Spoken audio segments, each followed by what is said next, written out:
Welcome to our video on a collection of weird historical facts you probably didn't know, Volume 1. Hope you enjoy! Henry VIII of England famously divorced his first wife, Catherine of Aragon, to marry Anne Boleyn. After Anne's execution, he continued his pattern of multiple marriages and divorces throughout his life. The Roman Emperor Caligula was known for his eccentric behavior, and one unusual fact about him is his deep infatuation with his horse, Incitatus. He allegedly planned to make Incitatus a Roman consul and even gave the horse a marble stable with expensive adornments.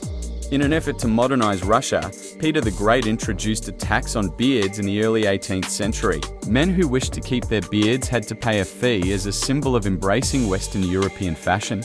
In ancient civilizations, various substances were believed to have aphrodisiac properties.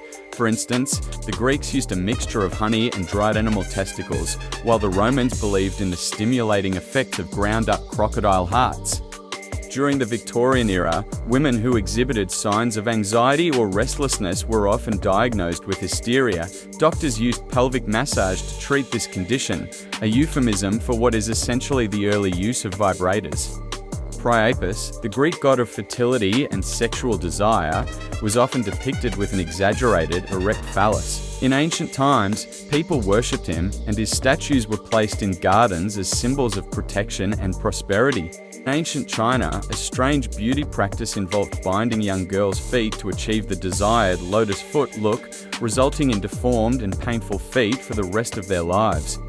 In ancient Rome, the Emperor Caligula declared war on the sea god Neptune and ordered his soldiers to attack the ocean with swords, believing it would demonstrate his military prowess.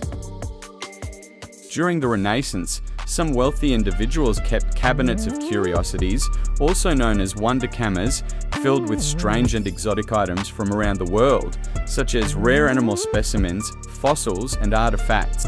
In the 18th century, a peculiar medical treatment called therapeutic bleeding was common. Physicians believed that draining a patient's blood could restore balance and cure various illnesses, leading to the use of leeches and bloodletting instruments for medical purposes.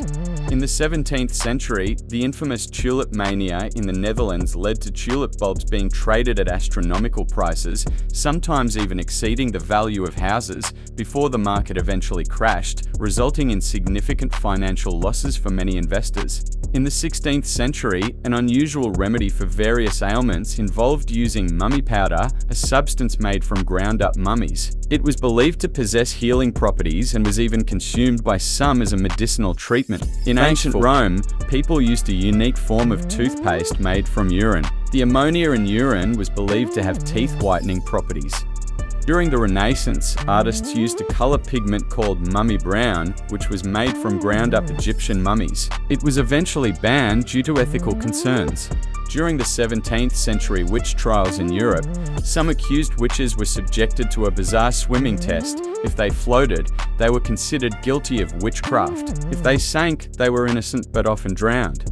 During the Salem witch trials in the late 17th century, people believed that certain individuals were witches and used witch cakes made from rye and the urine of the accused to identify witches.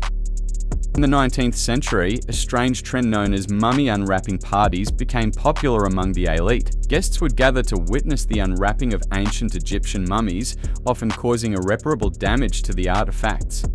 In the 17th century, a bizarre medical practice called trepanation involved drilling a hole in a person's skull to treat various ailments or release evil spirits. Surprisingly, some patients survived this crude procedure. Catherine the Great, the Russian empress, had a group of aristocratic women appointed as official foot ticklers. This coveted position involved pleasuring her by tickling her feet, sharing salacious stories, or singing songs. Cockle bread in Old England was likely a type of bread, but it also referred to an erotic dance similar to primitive twerking. According to 17th century writer John Aubrey, young women would perform this dance by lifting their coats on a table and shaking their buttocks as if kneading dough. Julius Caesar was famously self-conscious about his receding hairline. He is said to have combed his hair forward to conceal it, and even considered wearing a laurel wreath as a crown to cover it up. Julius Caesar was also known to be epileptic and experienced seizures throughout his life. In ancient times, epilepsy was often associated with divine possession, leading some to believe he had a special connection with the gods. Caesar was also kidnapped in his mid-20s by Cilician pirates and held for ransom. While in captivity, he maintained a commanding attitude and joked that he would have them crucified once he was released. After he was freed, he kept his promise. Subscribe for more historical facts. Cheers!